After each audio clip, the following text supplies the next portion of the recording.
class. It's week 2 of our studies in the Pentateuch. I'm Dr. James Miller. It's good to be with you again. Today we're going to look at the book of Genesis. As I told you, we're going to go through each of the first 5 books of the Bible, one per week, for weeks 2 through 6 of the course. And so today we're going to look at Genesis. Genesis is a powerful narrative that has shaped the history of the world. Anyone who has studied Western literature has seen abundant references to the book of Genesis throughout Western literature.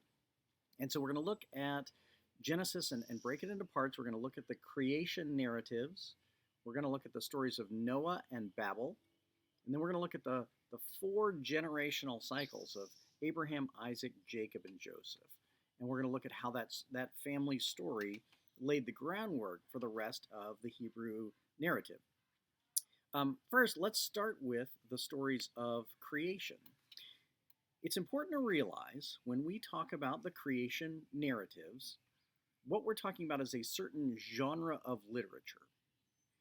And it's become popular, particularly since the 1920s in the Western world, to approach these texts with sort of an angry fundamentalist literalism, which says these have to be historical accounts which happened in space and time exactly as they are described in the first 3 chapters of Genesis. There is no strain in the history of Jewish thought which would have thought about this in that way. There's nothing which demands that this be a historical account of the creation of the world. In fact, any reasonable Jewish rabbi would look at this and say, well, obviously, this is a narrative created by some person in history to try to account for the origins of the world and the source of the world and the nature of the world. And there's no reason why this couldn't be or shouldn't be a parable. A parable is a narrative that a teacher creates in order to communicate some profound theological or moral point. It's very different than a historical writing. Now, the Bible is filled with historical writings. It tells the stories of historical characters and warfare and events. Archaeologists have excavated the cities referenced in the Bible. There's a lot of the Bible which is intentionally historical narrative, but the creation story is not. It wasn't written to be. The author knew it was not. It was not intended to be. And it's actually been largely a knee-jerk reaction to Darwinism in the last 100 years, which have put Christians in sort of a militant position of defending the literal historicity of Genesis. It's a narrative that some unknown person in history created to say, hey, this is how the world seems to be. This is an account of the theological underpinnings of the world as we know it. And so that's the genre of Genesis. It's a parable. It's not history. That's different than a pure fiction. It's not a story meant to entertain. It's a story meant to say there's certain theological truths about the universe and the way it is. And so if we apply those truths to the fact that we know God is a creator, here's how we could conceive of God envisioning creation. The creation narrative, as you know, and actually there are probably a couple of them that have been meshed together in Genesis 1 and 2. One that's a grand cosmic telling of creation of one part of nature after another in 7 days. And another one that's a story of Adam and Eve, a story of this original couple, which is also a parable. Adam is the Hebrew word for man, and there was not a man named man in history. It's a story of how the moral consciousness would have been corrupted. Let's begin with the story of the 7 days of creation. In the 7 days of creation, first you have the creation of light on day 1, and then you have the separation of the sky and the land on day 2. Then you have the separation of the dry ground and the plants, or the creation of plants amidst the dry ground. Then the sun, moon, and stars on day 4. The birds and the animals of the sea on day 5. And finally, on day 6, the animals of the land and human beings. On the 7th day, God rested. God took a day off. So interesting to think that an omnipotent being, a being of unlimited power, would need a day of rest.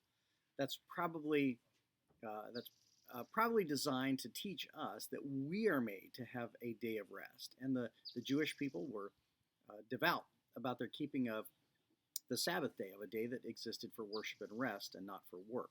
That becomes the fourth of the Ten Commandments. The Sabbath day is a sacred day. It doesn't take a rocket scientist to see that this account of creation is not meant to be literal at all. If the sun, moon, and stars are invented on day 4, we're going to have trouble accounting for how light came about on day 1, or how dry ground and plants came about on day 3.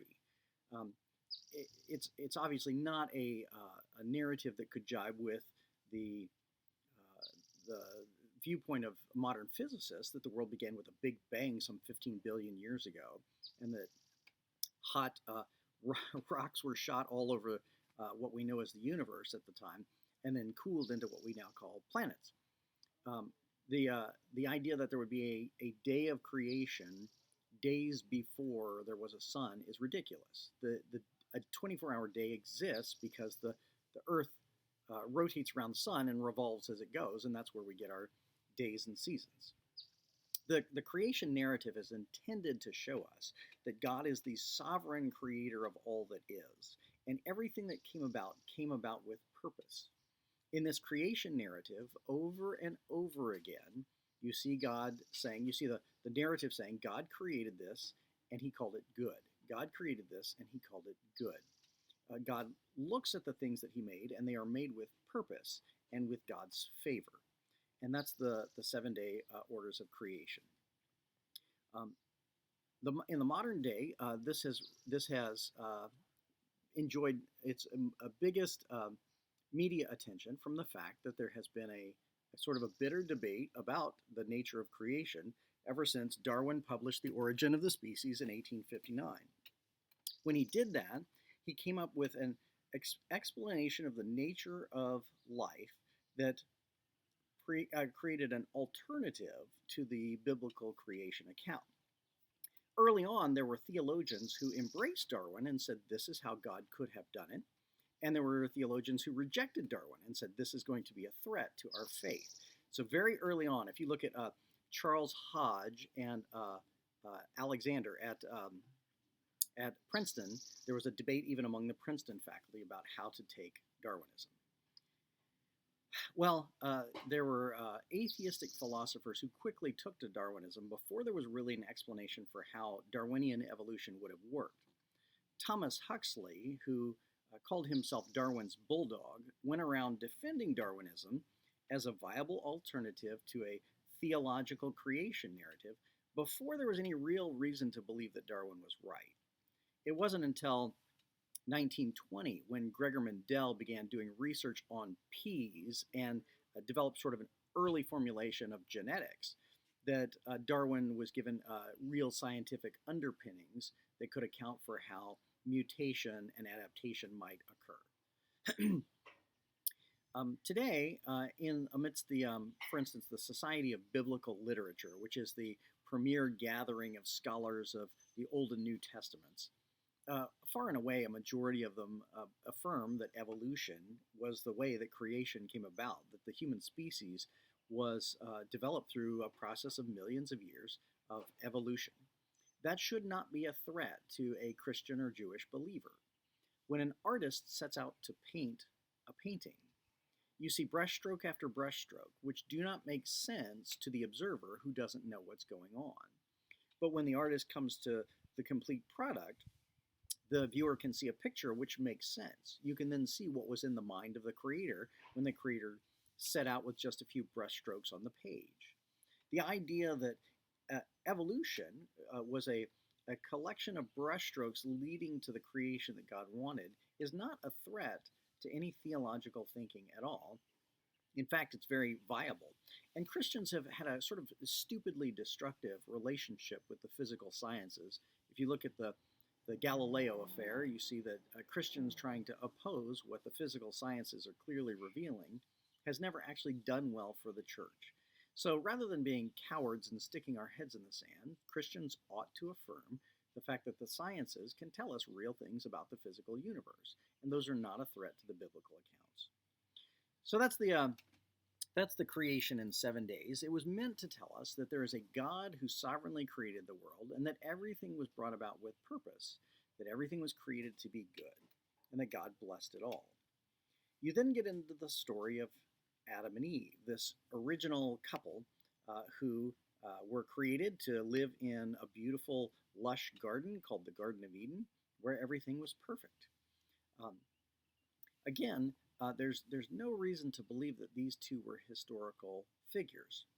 There's an essay actually written by a philosopher named Adam Green and a biologist named Josh Morris, which talks about how one can theologically account for the development of the moral consciousness through the process of evolution, and that the corruption of the moral consciousness, the willingness of human beings to deny what they perceive to be morally right, accounts for a first break between humanity and moral perfection, and that sufficiently constitutes the theological grounding for sin and brokenness that the Bible describes without having an actual historical characters who were named Adam and Eve.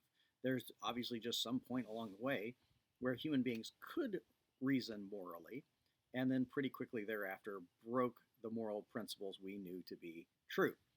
Um, Adam and Eve then describes the story of how this perfect world that God created became the corrupt and broken world of warfare and hatred that we know today. And the story is that God created boundaries for them and said, you can't eat of the tree of the knowledge of good and evil. You can't take upon yourselves the obligation of assessing what is morally right or wrong. If you want to live in perfection, the only way to do that is to live obediently to God. And if you live obediently to God, there's no need for you to take upon yourself moral evaluation. According to the story, there's this serpent in the garden, which is an evil being, a being which has taken on moral reasoning and rejected God, and the serpent wants to lead Adam and Eve astray. And so what the serpent does is it tricks Eve into contemplating what God actually said about the tree. And it says, did God actually say not to eat of the fruit of the tree? And Eve answers back, yes, we're not supposed to eat it or even touch it. But that's not what God said. God didn't say, don't eat it or touch it. So she's beginning a process of evaluating and adding on to the dictates of God. There's a little book by Dietrich Bonhoeffer called Creation and Fall, in which he says that is actually the first sin. The first sin is when Eve began to evaluate what God actually meant and add on to God's commands. But the Genesis narrative of Adam and Eve says that Eve took this fruit that was forbidden and she ate of it, and then she knew good and evil. And she gave it to Adam, and he saw that it was good to eat, so he ate it as well. And then they were, then the world was revealed to them, and they knew they were naked, and they clothed themselves. This leads to their expulsion from the Garden of Eden, and that accounts for the brokenness of humanity. Again, this is a parable. And the intention here is to say, you and I know that the world around us is broken. We know there's all kinds of horrors and terrors and death and natural disasters that destroy people and wreck entire countries. And how did this terrible world come about if God is so good? And the Genesis account shows that God was powerful, God was good, he created with intention. And then somehow he endowed humanity with the free will to choose to reject him or follow him. And the original humans rejected him, and you and I certainly know individually and corporately, we have rejected God as well. At every step along the way, we have sought to do things on our own terms and not his terms. And that is the theological thrust of the creation stories in the first 3 chapters of Genesis. Buried in Genesis, and I believe it's in chapter 2, there's a verse which is probably one of the hardest verses in the Bible to believe. It says that God created male and female. In the image of God, he created them. Human beings are created in the image of God. And throughout history, theologians and philosophers have speculated about what it is that makes humanity in any way similar to God, formed in God's image. What distinguishes us from the rest of the animal kingdom, because certainly we ourselves are animals. There's actually a line where God says in the creation narrative, says, "Let us make humanity in our own image." And us is plural. So who is God talking to? And some people speculate that that's the first reference to the Trinity, the Father, the Son, and the Holy Spirit, which is all one God. That somehow God is community within himself and is speaking in that sense in the plural.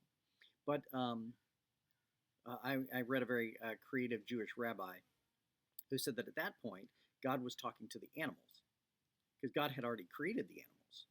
So God says to the animals, let us, the spiritual being and the physical beings, create humanity in our own image. And thus, humanity is a physical and spiritual combination. Let us make humanity in our own image. That's creative speculation on the part of a Jewish rabbi. But humanity is made in the image of God. And people have speculated that that means that we were created rational, that we can think rationally, unlike the other animals. Other animals can think rationally too. That's not exactly right. Some have speculated that it's our moral sense, that we have a moral sense of right and wrong, and that is what distinguishes us from the rest of the animal kingdom. That's what makes us in God's image. No one thinks that it's in any way a reference to a physical likeness, that humanity looks like God. And it's hard to conceive of a mind of God when we think of the fact that everybody in the world could pray at the same time and God could hear and respond to all prayers. You and I have minds that can only focus on one thing at a time. Peripheral vision is distracting, and the minute you start to think about what's over there, you've stopped paying attention to what's over here. Our conscious mind is the same way. It's like a flashlight with a very specific beam that can focus on one thing at a time. You can't just shine it around and look at everything at once. So somehow God's mind is very different than ours. What's important to realize about the fact that we are created in the image of God is that that means we are made good and beautiful at our core. And no matter how broken and corrupted we have gotten, God still made us to be good and wants to save us and redeem us. A child which has become a runaway and a rebel is still the child of the Father. And God the Father wants to redeem a creation that he made no matter how broken it has gotten. So for you and I, the pastoral note is, no matter how corrupted our lives have gotten, we are made at our core to be a beautiful thing reflecting the likeness of God. And God is always out to redeem that image in us. That's the brief introduction to the creation stories. If you're a student in my class at the university, I definitely recommend that you read Genesis 1, 2, and 3. If you don't read the whole book of Genesis, it's 50 chapters, but at least read Genesis 1, 2, and 3. And be familiar with the creation story because it's resonated throughout history and continues to shape people's thinking and shape literature and create provocative questions in the sciences. In the beginning, God created the heavens and the earth. The earth was empty, formless, and dark. But the Spirit of God was there. On the first day, God said, "Let there be light." And God saw that the light was good. Then he separated the light from the darkness. God called the light day and the darkness night. On the second day, God said, "Let there be a space to separate the waters of the heavens from the waters of the earth." God called the space sky. On the third day, God said, "Let the waters beneath the sky flow together into one place, so dry ground may appear." God called the dry ground land and the waters seas, and God saw that it was good. Then God said, "Let the land sprout with every sort of plant and tree." And God saw that it was good. On the fourth day, God said, "Let lights appear in the sky to separate the day from the night." God made two great lights, the sun for the day and the moon for the night. He also made the stars. God set these lights in the sky to light the earth, and God saw that it was good. On the fifth day, God said, "Let the waters swarm with fish and other life. Let the skies be filled with birds of every kind." And God saw that it was good. On the sixth day, God said, "Let the earth make every sort of animal." God made all sorts of wild animals, livestock and small animals, each able to have babies of the same kind. And God saw that it was good. Then God said, "Let us make man in our image, to be like us." So God created man in his own image. He formed man from the dust of the ground. He breathed the breath of life into man, and a man became alive. Then he saw that the man needed a helper, so God put man into a deep sleep, and while he slept, God took one of the man's ribs. Then God made a woman from the rib and brought her to the man. Hello. Hi! Then God blessed them and said, "Be fruitful and multiply. Fill the earth and rule over it. Rule over the fish in the sea, Hello, Will. the birds in the sky, Hello, Bird. and all the animals that scurry along the ground." Then God said, "Look, I have given you every plant throughout the earth, and all the fruit trees for your food, and I have given you every green plant as food for all the animals." Then God looked over all he had made, and he saw that it was very good. So the creation of the heavens and the earth and everything in them was done. So on the seventh day, God rested from all his work, and God blessed the seventh day and said it was holy.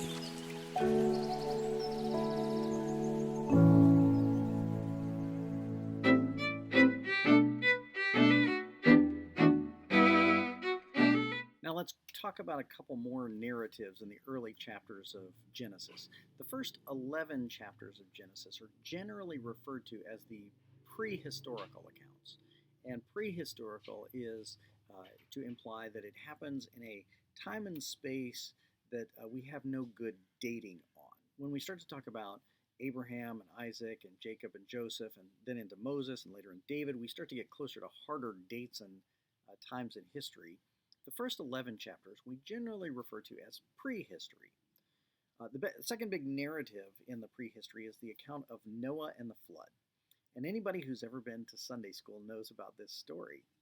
The story goes that humanity had become very corrupt and violent, and God decided that it was a mistake, and he was going to wipe out all of humanity with a terrible flood that would wash them all away. But God found one family, the family of Noah, that was righteous, and he decided he would save the family and start life again with them. So he told Noah to build a giant boat and to take onto the boat. One account says 7 of every animal, one account says 2 of every animal. And he's to take them all onto the boat, presumably a male and a female, so they can reproduce and repopulate the earth. Noah builds this ark to the mockery of his peers, and then the rains come, and the earth is flooded, and everyone on the earth dies except Noah and his family and the animals that they save. While they're on the boat, Noah sends out a bird that comes back empty-handed that says there's no dry ground yet, and then later he sends out a dove, and the dove comes back with an olive branch, which suggests the dove has found dry ground. And the dry ground then tells Noah it's safe to land, and the account is that for 40 days and 40 nights, Noah was out in the boat with nowhere to go, just him and the animals and their supplies. And then God places in the sky a rainbow, and the rainbow is a promise that God will never again wipe out humanity for its sins the way God did in the beginning. You see this sort of progress in God's relationship to humanity, where he creates the earth perfect, and Adam and Eve wreck it. The children of Adam and Eve commit the first murder, right? Cain kills Abel. And then you have this next step in history where God, who is a righteous and wrathful being, decides he will wipe out humanity because they're so corrupt and start over. But at that point, he then promises that's the last time I'm going to do it that way. From here on out, an increasingly redemptive process occurs throughout the scriptures. The story of Noah actually is interesting because while we call it prehistory, there are other historical accounts of a great flood, such as the Epic of Gilgamesh. There are stories from history of great floods that wiped out a good deal of the earth. So there's probably a drawing on an actual historical event that occurred somewhere in the process. What the narrative tells us is that God is a perfect being, and humanity is a creation, which is not the center of the universe. God is the center of the universe, and humanity is created in the whim of God, for the purposes of God. And when we reject God, when we separate ourselves from God, the consequences should be death. God is the creator of life. God is the sustainer of life. There is no life without God. And when we reject God and his purposes, God can take life away from us. And that's the story of Noah. I realized when I was probably in college that I only had a piecemeal understanding of the stories of the Bible. I knew about Noah and the ark. I knew about Daniel and the lion's den. I knew about Jonah and the whale. But I didn't know what those stories had to do with each other, and I didn't know where they fit in the narrative of the Bible. And I realized why that was. Sunday school teachers want stories that will entertain kids. It's how you get kids to pay attention for the hour that they're in Sunday school. In order to get kids to pay attention, you want stories that are interesting to kids, and kids love stories about animals. That's why all of our little children's books have animals in them: bears, Berenstain Bears, and cats and hats and things like that. And so the Sunday school curriculum producers want to sell their curriculum because that's how they make money. So they're going to sell the curriculum that teachers are most likely to buy, which is the curriculum that most entertains kids, which is the curriculum that has stories about animals. And so by the time I was in college, the only stories from the Bible I knew were animal stories. I knew about Jesus and then a bunch of animals, and that was it. The story of Noah is not a child-appropriate story. It's got cute little animals in it, but only after God wipes out all of humanity. I mean, it's actually a horrific book. It's a frightening story. It's like a lot of the Grimm's fairy tales that actually have pretty horrific backstories that not everybody knows about. So that's the story of Noah and the ark. There are interesting references to Noah throughout the Bible, and they usually come in the context of God's righteousness demanding the punishment of humanity for its wickedness.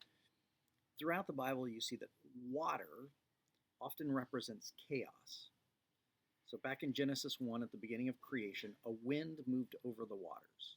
Right? Water was chaos, and God brought land out of it. God separated the chaos from order. In Noah, water represents chaos and the washing away, destruction of humanity. In the book of Exodus, we're going to see that Moses leads the people through the Red Sea, and the Red Sea parts, and they walk through on dry land. There will be a moment in the story of Jesus where Jesus stands on a boat where the waves are rocking it and they're in a storm, and Jesus says, "Be still," and the ocean is stilled. And then in the book of Revelation, chapter 21, there's an image of heaven. And it says, in heaven there will no longer be any ocean. And that's not because God doesn't love the ocean. I suspect there's Hawaiian beaches in heaven.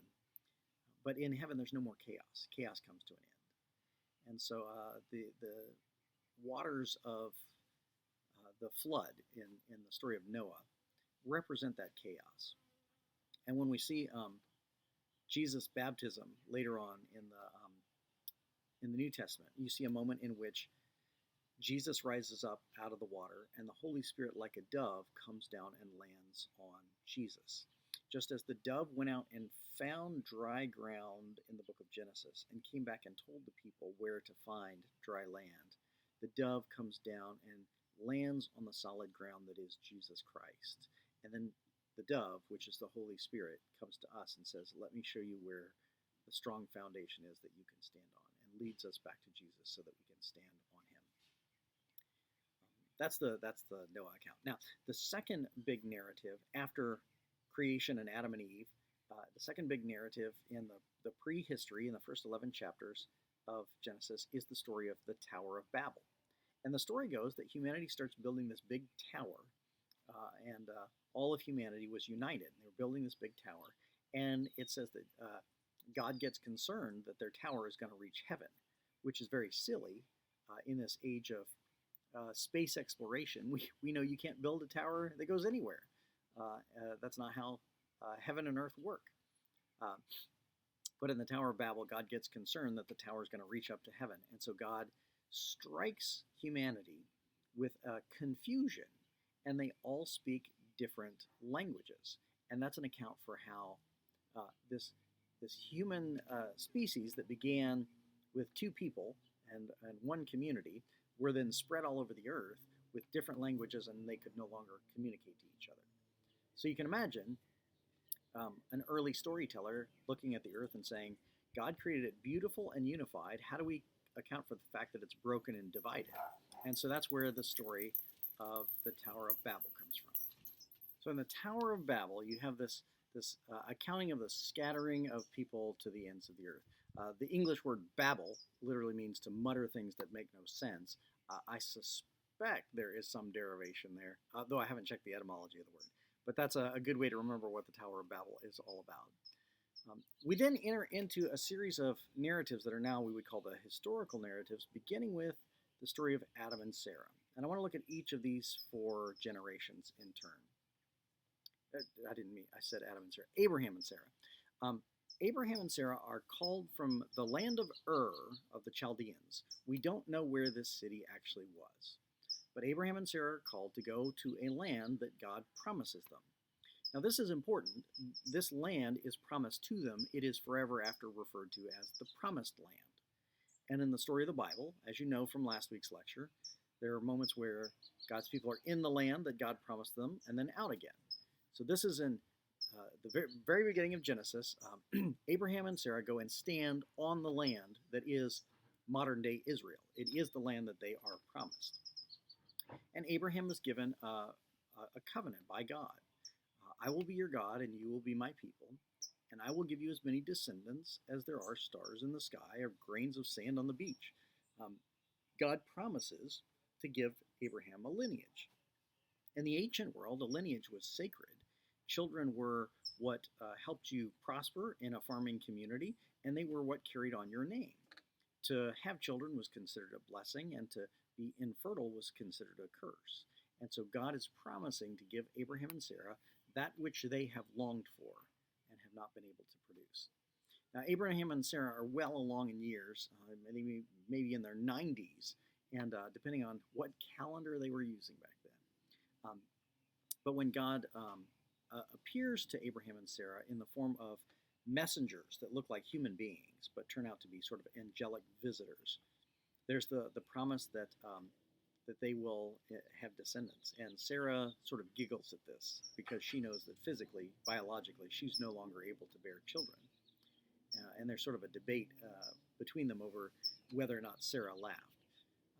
But they're now promised descendants. God then establishes a covenant which is strange to modern ears, though it's still practiced, particularly in the United States, and that is the covenant of circumcision. And the command is that the boys of the Hebrew people are to be circumcised on the 8th day after they're born, and this is a marker that they are separated from the non-Jewish world around them. You can read about modern debates about whether or not this practice should be eliminated entirely, but it's still practiced in Israel, obviously, and in the United States. There's no real accounting for why that would be the marker that God would set for his people, but it becomes a defining force in the Hebrew culture throughout the Old Testament, and a very hotly contested debate in the New Testament when the Christians insist that they have been set free from Jewish law. So that's the covenant with Abraham and Sarah. Abraham then grows old in years. We looked last week at the account of Genesis chapter 22, when when Abraham is told to take his son Isaac up to the mountain and sacrifice him, and then God stays his hand and preserves Isaac so as to signify, I want your unquestioning obedience, but I am a God of love, not a God like the gods of Mesopotamia around you. I do not require child sacrifice. And then throughout the Old Testament, throughout the Hebrew Scriptures, numerous times God condemns the child sacrifices of the religions around Israel. Abraham begins the process of acquiring land and animals. He becomes wealthy. Everywhere he goes, God adds to his flocks, which is essentially adding to his bank account. And Abraham becomes increasingly prosperous. In the story of Isaac, his son, one of the most important steps in that narrative is that Isaac is told to go and find a wife.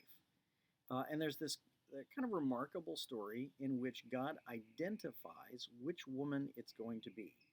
And so Isaac goes off to a foreign land. He stops to water his camels, and Rebekah comes out and, through her behavior, confirms the promise that God made to Isaac. And Isaac then marries Rebekah. Isaac and Rebekah have two sons, Jacob and Esau. And Jacob and Esau are at each other's throats. There are these twin boys, and Jacob is the younger one, but he's also the wily one.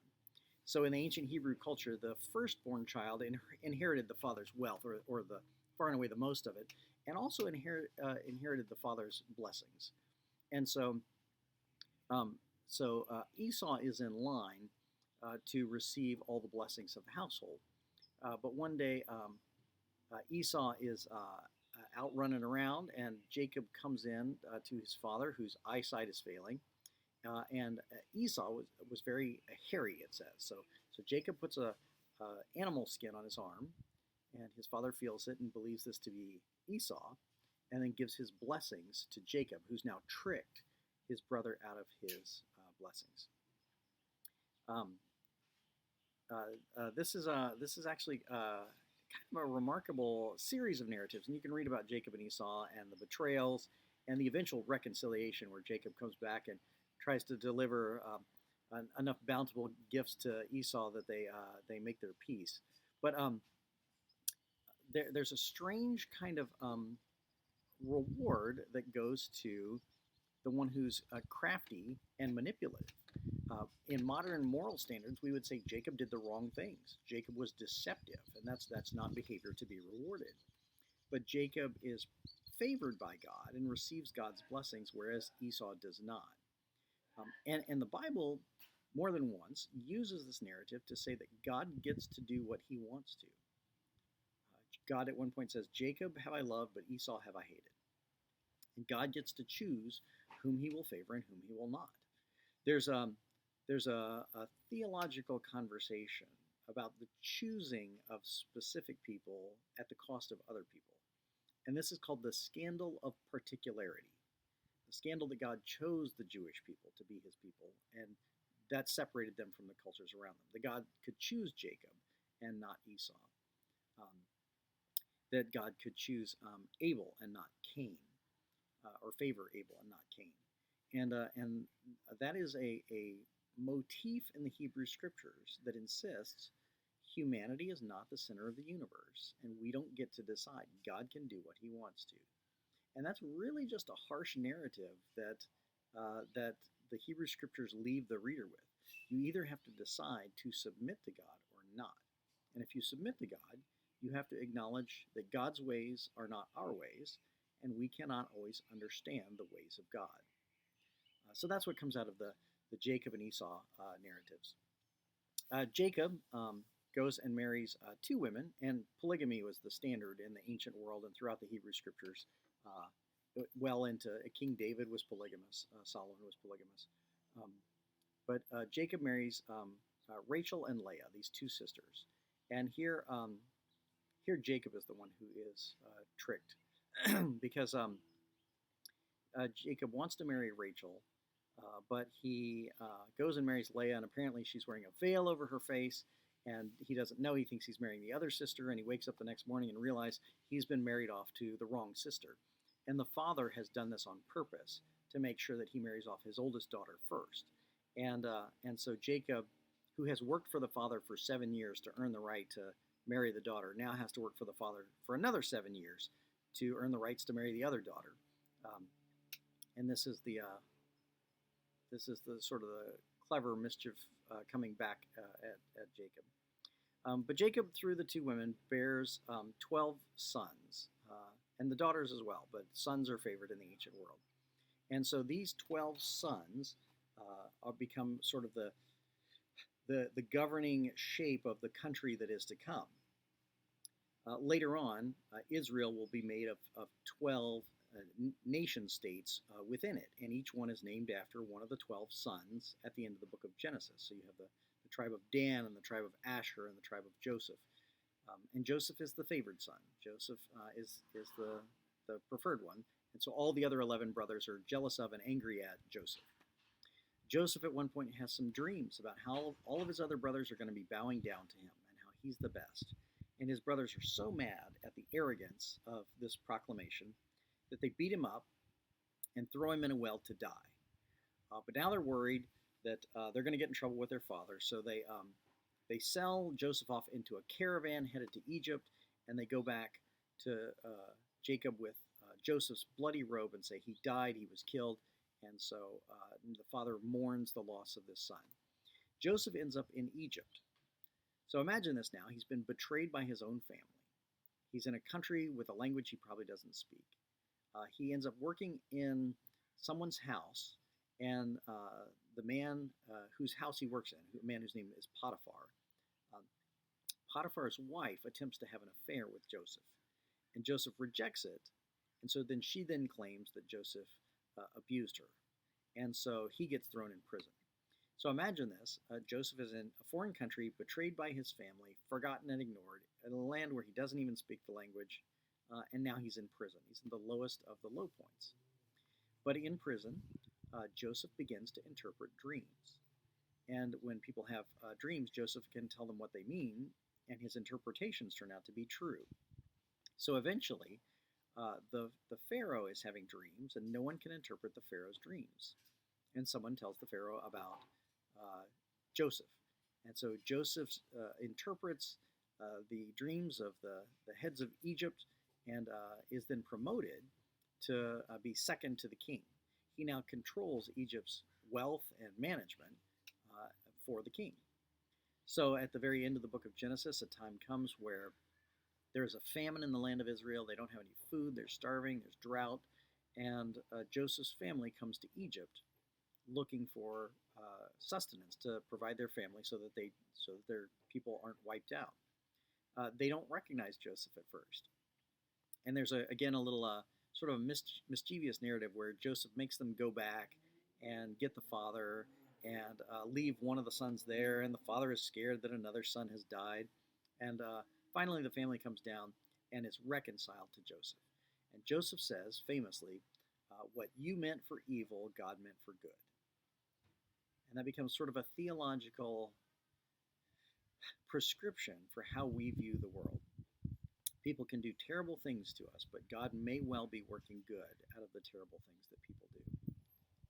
So now Genesis comes to a conclusion, and Joseph and his brothers and the family are living in Egypt. They've become farmers in Egypt because their land was wrecked by drought. That will lead us into the book of Exodus, where we'll find out that they are slaves in Egypt many years later. But Genesis ends with them having left their promised land behind and settling in Egypt. And that is the basic outline of the narrative of Genesis. There are lots of other stories and side quests in Genesis that are worth reading and that lend themselves to fascinating theological conversations. But that's the broad brush strokes of the overall narrative of Genesis.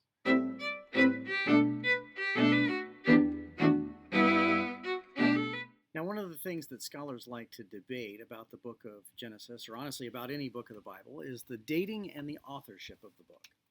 When it comes to the dating of the book of Genesis, there's really no way to access the original sources. The oldest copies of manuscripts that we have of the book of Genesis are fragmentary, and they come from the Dead Sea Scrolls, which were written at the earliest 200 BC. So when we're talking about a narrative that purports to be from prior to 1500, and the oldest manuscripts we have are from 200, we're really lost in history here. We don't know when the text was written. Now the tradition is that Moses wrote the first five books of the Bible, although there are some obvious exceptions because the first 5 books of the Bible describe Moses' death, and he probably did not write about that.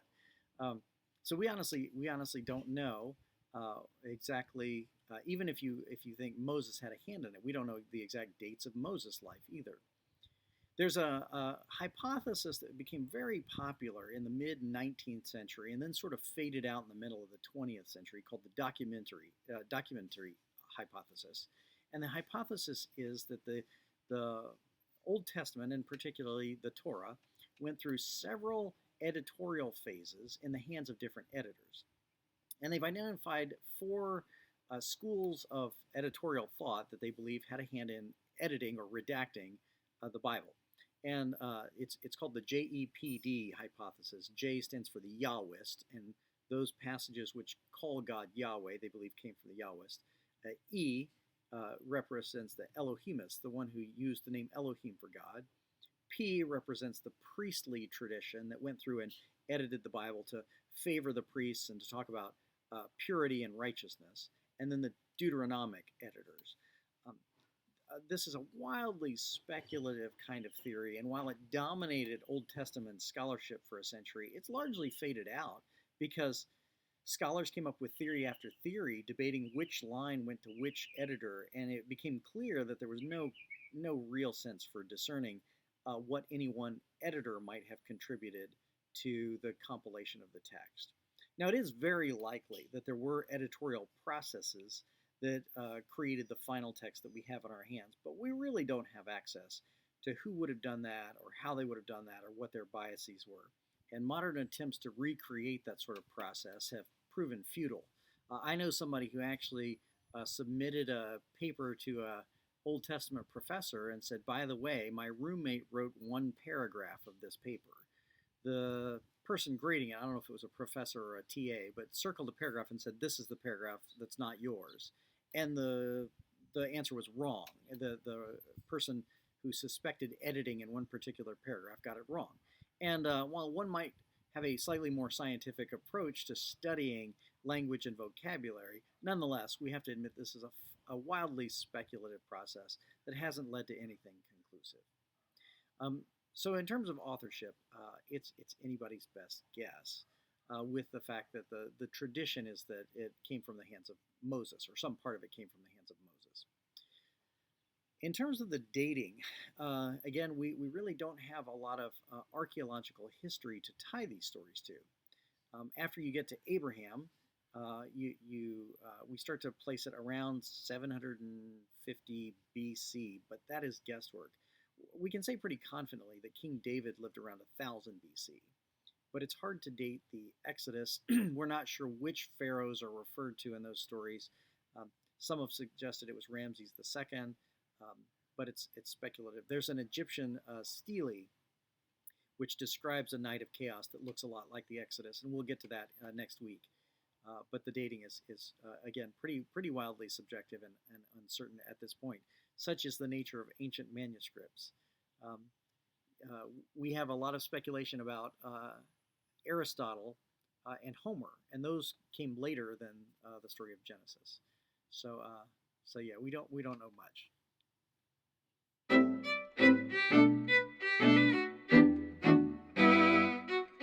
Now, I want to make an important connection between the book of Genesis and the New Testament. The New Testament begins with the stories of the life of Jesus. There are 4 of them, written by Matthew, Mark, Luke, and John. The 4th one, John, was the disciple who was probably closest to Jesus. He describes himself as the disciple whom Jesus loved. And John begins his narrative, his story about Jesus, by referencing the creation account in Genesis. The Gospel of John, chapter 1, begins, "In the beginning was the Word, and the Word was with God, and the Word was God. He was with God in the beginning. Through him all things were made, and without him nothing that has been made was made." There's a description of a creation, but there's an equivocation between who is being referred to here. In Genesis, we see God creating the world, and God does it by speaking. God speaks, and there's light. John chapter 1 talks about the creation of the world through the Word of God, and it says, in him was the light of the world. So John plays with the images of word and light in the book of Genesis and the creation through Jesus. The Greek word for word in the Gospel of John is logos. Logos can be translated word. In the beginning was the Word. But from the root word logos, you also hear the English word logic. Logos has a more rich sense than just a word on a page. Logos is the rational foundation for the order of the universe. The reason that there is order rising out of the chaos is because the logos. There is a governing mind, a governing set of principles behind the world that creates order and structure around us. It explains why there is order instead of just nothing, or instead of just a mess. In Genesis, a wind moves over the water and brings order out of chaos. God speaks and there is light. In John chapter 1, the Word of God, the Logos of God, is born onto the earth and brings light to the world. John is saying that Jesus is the voice of God. Jesus is God speaking. And that's actually a profound connection that John uses to communicate with Greek philosophers. The Greek philosophers, prior to John, prior to Jesus, had already been talking about a logos. Heraclitus describes a logos that is the foundation of all things. The Greeks were beginning to ponder the physics of the universe, what the universe is made out of, and metaphysics, what lies behind the physics. If the universe is made of atoms, what puts the atoms together? What makes them form shapes? Why is there a higher order of being with things like reason and morality? Where does all that come from? And the Greeks posited that there must be some reason behind it. Now, that's not entirely necessarily like the biblical God. None of the ancient Greeks would have imagined that this logos that was the foundation of everything was in any way an anthropomorphic god. It's not Zeus or Hermes. Though the Greeks were very religious, that's not what the Greek philosophers were conceiving of when they talked about a logos. John is speaking into the world of the philosophers by saying that foundational set of principles that governs everything, it actually is anthropomorphic, but not like the petty Greek gods. It's the God who walked among us, and that God I know is Jesus Christ. So John uses Genesis and the language of the Greeks to say, hey, the Judeo-Christian narrative actually jibes with the narrative of the Greek religions and the Greek philosophy.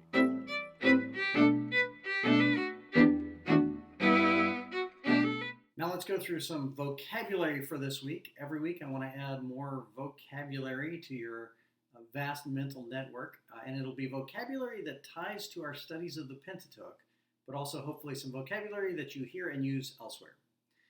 Today I've got another, I believe, 10 words. Number 1, Genesis. The word Genesis actually means beginning or origin.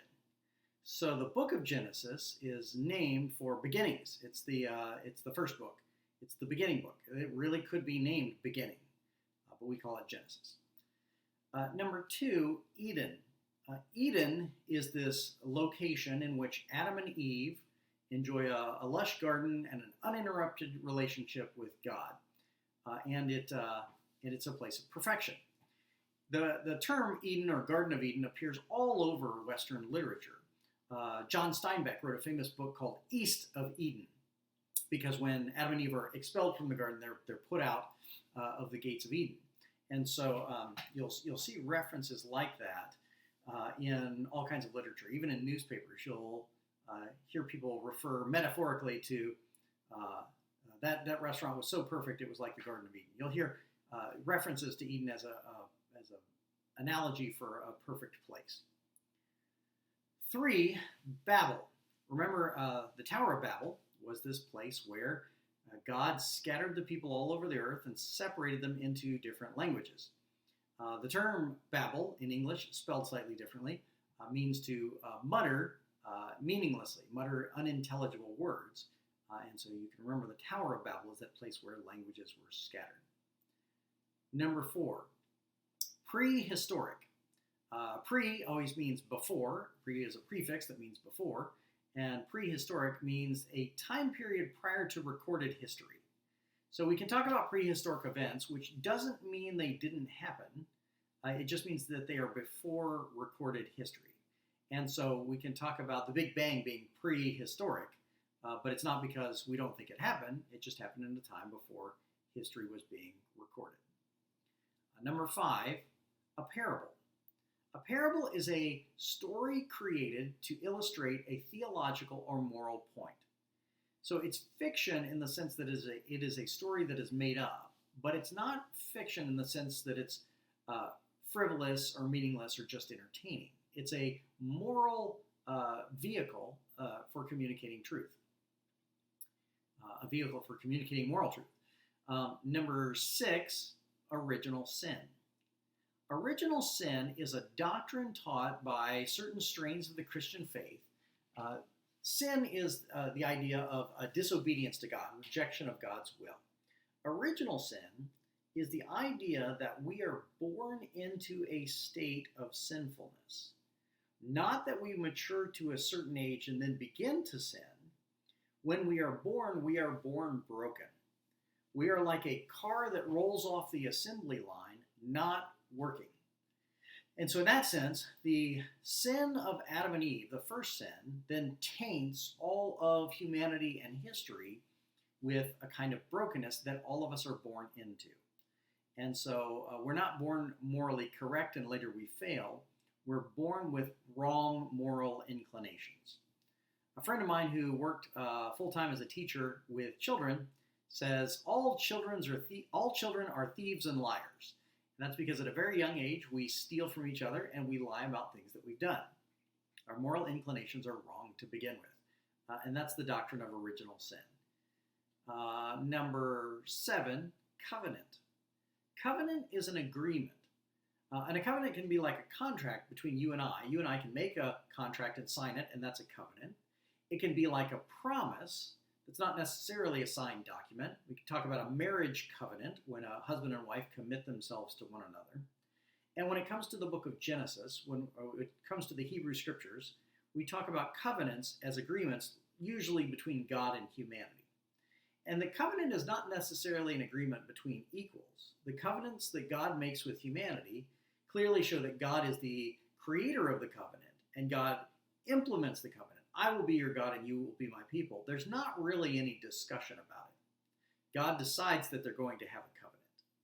And so covenants aren't necessarily a contract between equals, but they are an agreement that obligates both parties. And God, as the originator of the covenants, can obligate himself. Number 8, sovereign. Sovereign as an adjective means powerful, in control, in charge of things. A sovereign, as a noun, is a person who is in charge. Genesis clearly goes to great lengths to communicate that God is sovereign. God is in control of everything. He is the creator of the universe. He's the creator of humanity. He can wipe humanity out if he wants to. He is the originator of God's relationship with humanity. He initiates that relationship. God is sovereign. God is in charge of all. Number 9, the promised land. The promised land is the land that the Hebrews will inherit, the land of Israel. The modern day nation of Israel is on that spot. And so you'll often hear people talk about, we're headed to the promised land, meaning they're headed to the place that they've dreamed of, that they've always wanted. In the Bible, they're literally referring to one geographical spot, but today you'll hear it referred to metaphorically as any desirable place that people are going. We're headed to the promised land. And finally, number 10, prophecy. Prophecy is the ability to hear what God is saying and tell people what God is saying, or the ability to know what is going on in the world in ways that are supernatural. A big part of the Hebrew scriptures is the prophets. And the prophets are people who were called by God to say, this is God's word to you, and to prophetically warn that if God's people are not faithful, God will let everything fall apart. Sometimes the prophets know what people are up to. If they're doing corrupt things in their lives, the prophets know about it, though they have no natural means for knowing. And so prophecy becomes a major part of the scriptures and of the Hebrew text. That's our vocabulary list for the day. Make sure you learn all those if you are in my class at the university.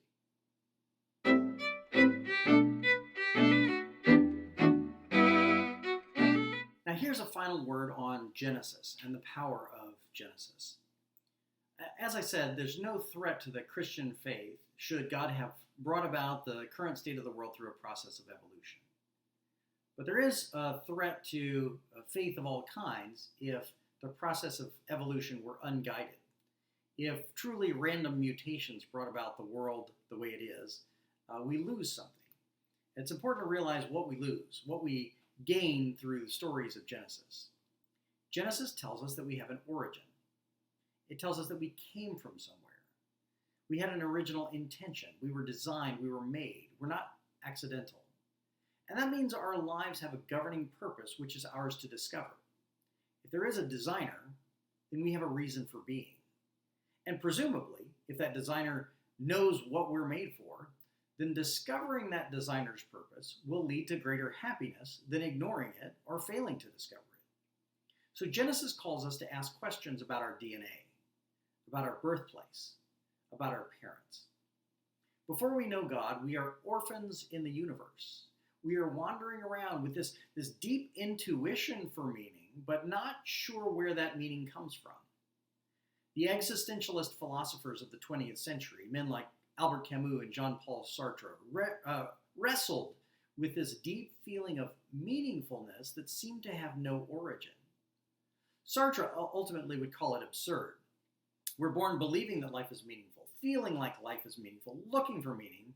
If we're honest with ourselves, we discover life has no meaning at all. We're a byproduct of a natural process, accidentally evolved to be what we are. Our very minds were designed to help us survive, but they falsely lull us into this sense that we have a greater purpose when in fact we are merely accidents. Sartre would say that life is a bubble afloat on the sea of nothingness. If you come from nowhere and you're headed to nowhere, everything in between is just nonsense. Eat, drink, and be merry, for tomorrow we die, the book of Ecclesiastes will say. Do drugs. Bury yourself in self-satisfaction. You're going to die anyway. And when you're gone, it doesn't matter if anyone remembers your name. You're not there to appreciate it anymore. You're not in the afterworld. You're not anywhere else enjoying it either. In fact, all the universe will eventually die in a heat death.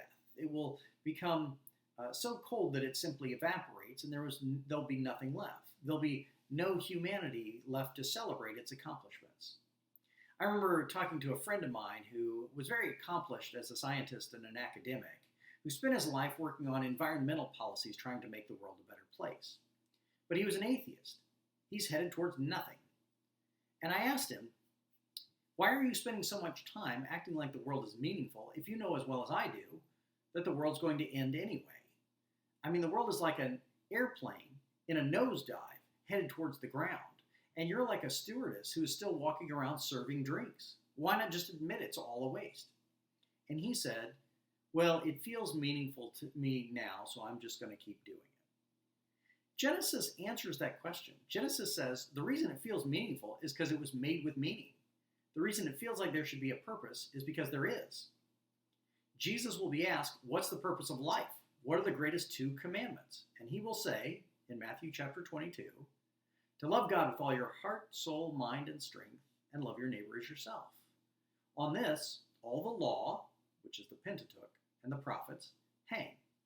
The whole Hebrew scripture leads in the direction of these two commandments. Love God with all your heart, soul, mind, and strength, and love your neighbor as yourself. That's what life is for. And we know that because we know who made it. Years ago, I had a Sunday school class filled with teenagers, and they came to church one Sunday morning dressed in their nice Sunday clothes. When they arrived, they discovered that I had gone out in front of the church and taken a hose and made a giant mud puddle in the lawn in front of the church. I took all the students outside and said, take off your shoes and march through the mud puddle. I told them, if there is no God and you come from nowhere, then you evolved out of primordial ooze by accident. You came from nothing. When you die, we're going to put you back in the ground, and you'll return to the ooze. Your birth was an accident. Your death will be an accident. And everything in between is just another accident called life. If you have no origin, it's all just kind of a waste. If you have no destination, there's no purpose to it. Your life is nothing more than a mud puddle. So here's how you should treat other people. March across them. If they get in your way, stomp on them. They're of no more value than this mud puddle. Pretending like life is valuable is just a joke that we've applied to ourselves. But you came from the mud, you return to the mud, and everything in between is just mud. Live however you want to, and treat people however you want to. If you get rid of God, you've gotten rid of morality. In the end, life is meaningless.